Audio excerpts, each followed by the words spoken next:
Okay, we're talking about voltage, and we've seen this equation. Voltage is energy over charge, or energy divided by charge.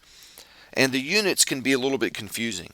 The symbol for charge is Q, and Q doesn't seem like an obvious choice for charge. Think quantity when you see the letter Q, quantity of charge. And charge is measured in coulombs. So I'll write charge there. Charge, and that's measured in coulombs. And the symbol for coulombs is a capital C.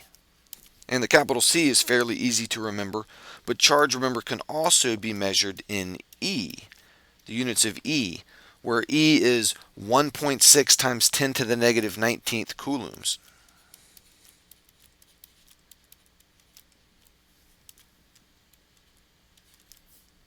So there's more than one way to measure charge, or more than one unit to measure charge.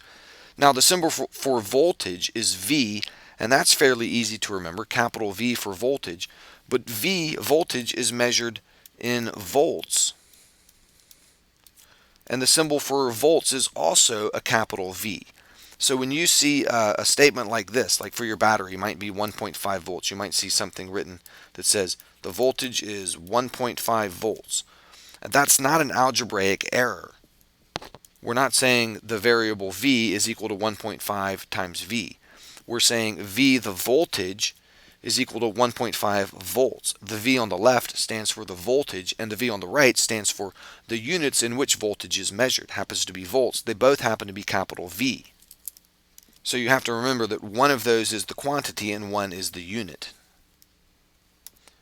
And then energy, we know, is measured in joules. And joules we abbreviate with a capital J.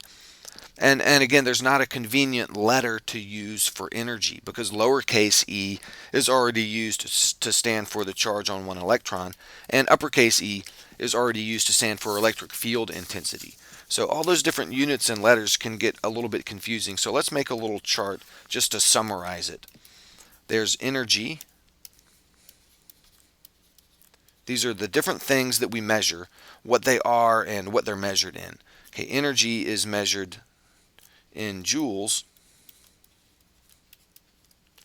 which is capital J. There's charge,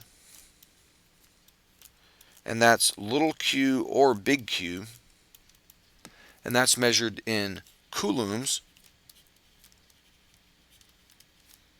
which is capital C, or electrons. We use a little e to indicate the charge on one electron. And there's voltage,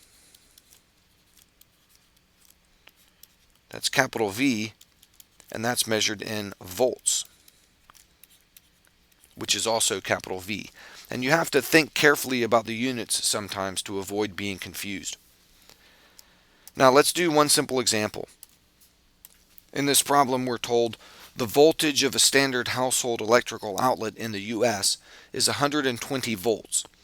If 5 coulombs of charge moves from one wire of the outlet to the other, how much energy is released?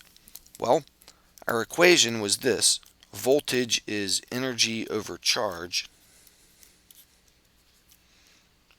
And we're trying to find the energy in this case, so just rearrange the equation to say energy is charge times voltage. And in this case, we know the charge. We were told it's 5 coulombs.